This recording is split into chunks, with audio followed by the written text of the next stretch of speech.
Hello students, welcome back to my YouTube channel APT Adda. I am your science teacher इज़हारुद्दीन।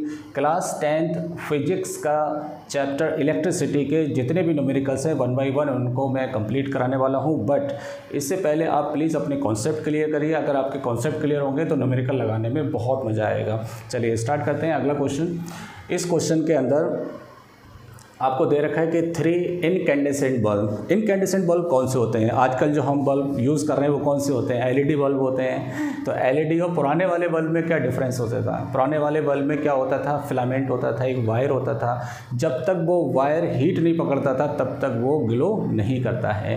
तो incandescent bulb कौन से होते हैं? जिनके अंदर वायर होता है, वायर हीट पकड़ते हैं, तभी वो क्या होते हैं? ग्लो होते हैं। देखिए, आपको मैंने जनरल नॉलेज की बात बता दी।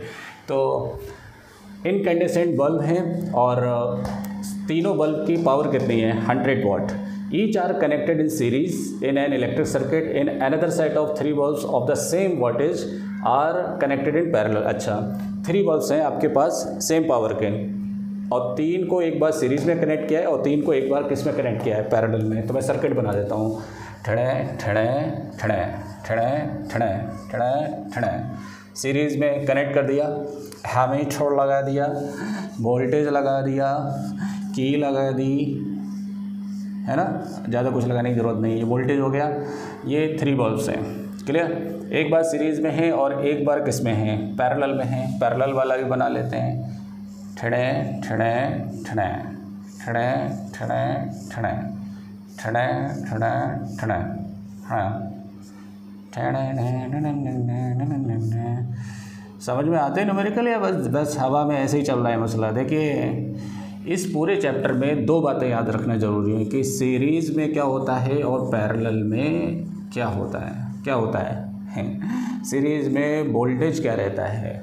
अलग अलग हो जाता है, लेकिन करंट क्या रहती है? सेम रहती है। पैरेलल में वोल्टेज सेम रहता है लेकिन करंट क्या हो जाती है? बट जाती है अकॉर्डिंग टू देयर रेजिस्टेंस। ठीक है, तो पहले आप चैप्टर क्लियर करिए तभी ये न्यूमेरिकल्स लगाइए। देखिए, ये 2 सेट बना दिए इन्होंने। एक सेट है सीरीज़ का, बल्ब को सीरीज़ में कनेक्ट किया है और एक बार बल्ब को किस में कनेक्ट किया है? पैरेलल में कनेक्ट किया है। तो वो क्या पूछ रहा है? Will the bulb in the 2 circuit glow with the same brightness? Justify your answer. Question समझ में आया? क्वेश्चन समझ में आया? क्या सीरीज़ के बल्ब या पैरेलल के बल्ब सेम ब्राइटनेस से जलेंगे? तो ये बात तो बिल्कुल गलत है। सेम ब्राइटनेस से नहीं जलेंगे। तो ज़रा बताइए मुझे, कौन ज़्यादा ब्राइटनेस से जलेगा? कौन ज़्यादा ग्लो करेगा? जाहिर सी बात है, कौन सा ग्लो करेगा? पैरेलल वाला। क्यों? सीरीज़ में रेजिस्टेंस क्या हो जाता है? बढ़ जाता है और पैरेलल में रेजिस्टेंस क्या हो जाता है? कम हो जाता है। सीरीज़ में वोल्टेज बढ़ जाता है, मतलब बढ़ जाता है, सॉरी, सीरीज़ में वोल्टेज क्या हो जाता है? बढ़ जाता है। और पैरेलल में वोल्टेज सभी के लिए क्या रहता है? सेम रहता है। लेकिन ऐसे कहने से बात नहीं बनेगी, इसको लिखना भी पड़ेगा। तो किस तरह से इसको मैथमेटिकली कैसे रिप्रेजेंट करना है वो भी देखना है। लेकिन ये बात ध्यान रखिए आप कि अगर आप बल्ब को सेम पावर के अगर आप सीरीज़ में कनेक्ट कर रहे हैं और उनको ही अगर आप किस में कनेक्ट कर रहे हैं? पैरेलल में, तो पैरेलल वाले बल्ब जो हैं बहुत तेज़ी से क्या करेंगे? ग्लो करेंगे। लेकिन सीरीज़ वाले इतने ग्लो नहीं करेंगे। चलिए, सबसे पहले हम सीरीज़ की बात कर लेते हैं। इन सीरीज़ आप खुद सोचिए, सीरीज़ में रेजिस्टेंस क्या हो जाता है? बढ़ जाता है। तो आप करिए, एक आइडेंटिकल रेजिस्टेंस है तो सभी का रेजिस्टेंस आप क्या मान लीजिए? R मान लीजिए। क्या मान लीजिए? R। तो R इक्विवेलेंट निकालिए। सभी का रेजिस्टेंस कितना हो जाएगा? R plus R is equal to 3R। अब यहाँ से जो करंट जाएगी, जो पास होगी, वो सारे बल्ब में सेम करंट पास होगी। आपको करंट अलग अलग लिखने की ज़रूरत नहीं है, बराबर। सभी में करंट क्या होगी? सेम पास होगी। तो आप इक्विवेलेंट करंट निकाल लो। तो I इज इक्वल टू क्या होता है? V upon R। तो ये हो गया V अपॉन इक्विवेलेंट रेजिस्टेंस कितना है? 3R। क्लियर? अब ये बात कैसे पता चलेगी कि ये वाला ज़्यादा ब्राइटनेस फेंकेगा या ज़्यादा ग्लो करेगा? तो इसके लिए अगर ये ज़्यादा पावर कंज्यूम करेगा इससे, अगर इसका कोई एक बल्ब इसके बल्ब से ज़्यादा पावर कंज्यूम करेगा तो समझ लेना ये ज़्यादा क्या करेगा? ग्लो करेगा। तो पावर निकाल लीजिए। तो इसकी पावर में देखिए, इसमें सभी की पावर तो सेम होगी। चलो मैं P1 मान लेता हूँ। किसी एक बल्ब की पावर कितनी ले ली मैंने? P1। तो P इज इक्वल टू किसके बराबर होता है? I square R। अब R यहाँ पे क्या होगा? इक्विवेलेंट। तो देखिए, I किसके बराबर है? V अपॉन 3r का होल स्क्वायर और इक्विवेलेंट किसके बराबर है 3r के। तो यहाँ से P1 किसके बराबर हो गया v square upon 3 3 = 9 r square into 3r। r से r कैंसिल हो गया, 3 से 3 कैंसिल हो गया, तो किसके बराबर हो गया v स्क्वायर अपॉन 3r। ये पावर आ गई एक बल्ब की, किसी एक बल्ब के थ्रू कंज्यूम की गई पावर आ गई है P1। क्लियर, समझ में आया क्या बात है, ये फिर से समझ लीजिए। देखिए टोटल रेजिस्टेंस आपने निकाल दिया, टोटल रेजिस्टेंस के अकॉर्डिंग जो करंट पास होगी वो तीनों बल्ब में सेम करंट पास होगी। तो तीनों बल्ब में सेम करंट पास होगी तो उसका रिलेशन आप रेजिस्टेंस के साथ निकालिए। तो रेजिस्टेंस के साथ कितना हो गया V/IR। अब अगर मैं पावर की बात करूँ तो देखिए तीनों बल्ब सेम पावर कंज्यूम करेंगे, क्यों, क्योंकि तीनों के लिए करंट सेम है। करंट क्या है यहाँ से सेम है, तो तीनों में करंट सेम जाएगी और रेजिस्टेंस भी सेम है, तो पावर भी तो तीनों के लिए क्या होना चाहिए सेम होना चाहिए। तो पूरे सर्किट की पावर बोलो चाहे एक बल्ब की पावर बोलो क्या रहेगी सेम। तो P1 = I square R equivalent. तो यहाँ से सॉल्व करके ये आ गया। क्लियर, अब हम बात करते हैं पैरेलल की। किसकी, पैरेलल की।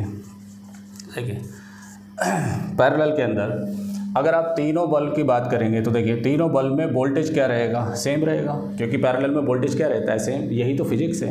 फिजिक्स के अगर आप कॉन्सेप्ट क्लियर करेंगे तो पढ़ने में मज़ा आएगा, अदरवाइज बोरिंग लगेगा। पैरेलल सभी का वोल्टेज क्या रहेगा सेम रहेगा और हर बल्ब का रेजिस्टेंस क्या है सेम है। तो आप किसी एक बल्ब की पावर निकाल लो, power of any one bulb बराबर P = क्या होता है V square upon R। Clear, आप कोई से ही पावर ले लो, इसका मैं P1 ले लेता हूँ, इसका क्या ले लेता हूँ मैं P2 ले लेता हूँ। इसका कोई एक बल्ब मैंने P1 ले लिया है, इसका कोई बल्ब मैंने क्या ले लिया है P2 ले लिया है। कोई सा भी ले सकता हूँ मैं बल्ब, है ना, क्योंकि बल्ब तो आइडेंटिकल है ना। सिर्फ कॉम्बिनेशन करने से क्या हो रहा है, कोई ज़्यादा ग्लो कर रहा है कोई कम ग्लो कर रहा है। क्लियर, अब मुझे ये चेक करना है कि पावर P2 की ज़्यादा है या P1 की ज़्यादा है। तो ये पता करने के लिए आप डिवाइड कर दीजिए P2 अपॉन P1। P2 कितना है V स्क्वायर अपॉन R और P1 कितना है V square upon 3R। V square R cancel हो जाएगा तो 3 ऊपर आ जाएगा। तो P2 किसके बराबर हो गया 3P1। यहाँ से क्या पता चल रहा है कि पैरेलल वाले बल्ब की जो पावर है वो सीरीज़ वाले बल्ब की पावर का कितने टाइम्स है 3 टाइम्स है। So therefore any bulb in parallel combination glow 3 times brighter then the bulb in the series. Clear, तो सीरीज़ के बल्ब से किसी भी बल्ब से पैरेलल का बल्ब जो है वो 3 टाइम्स ज़्यादा ग्लो करेगा। क्लियर, आ गया समझ में, वेरी गुड। अगला, now let one bulb is in both the circuits get fused. अब इसमें कोई एक बल्ब आप फ्यूज़ कर दीजिए बराबर। तो अगर आप कोई भी एक बल्ब फ्यूज़ कर देंगे तो ये सर्किट क्या हो जाएगा डिस्कनेक्ट हो जाएगा। क्या हो जाएगा आप ये वाला फ्यूज़ कर दीजिए तो यहाँ से करंट पास नहीं होगी तो क्या हो जाएगा डिस्कनेक्ट हो जाएगा। तो बाकी आगे के सारे बल्ब या सारे बल्ब क्या हो जाएंगे, कोई भी बल्ब ग्लो नहीं करेगा। उसने पूछा है ना कि will the rest of the bulb continue glow in the circuit, no. अगर एक बल्ब भी यहाँ पर फ्यूज़ हो गया सीरीज़ के अंदर तो कोई भी बल्ब इसके अंदर ग्लो नहीं करने वाला है। अरे भाई बल्ब कब ग्लो करेगा, आप ये मत सोचना कि ये वाला फ्यूज़ नहीं ये वाला है तो यहाँ तक तो करंट आ रही है तो ये ग्लो करेगा। करंट कब फ्लो होता है, जब कंप्लीट सर्किट होना चाहिए। क्या होना चाहिए, कंप्लीट। जब यहाँ से ये वाला फ्यूज़ हो जाएगा, फॉर एग्जांपल ये वाला फ्यूज़ हो जाएगा तो आगे करंट जाएगा ही नहीं। चलो मान लो ये वाला भी फ्यूज़ मत करो, ये वाला फ्यूज़ कर दो, तब भी तो आगे करंट नहीं जाएगा, तो कोई भी बल्ब इसके अंदर ग्लो नहीं करेगा। तो क्या लिखेंगे, in series no bulb will glow because circuit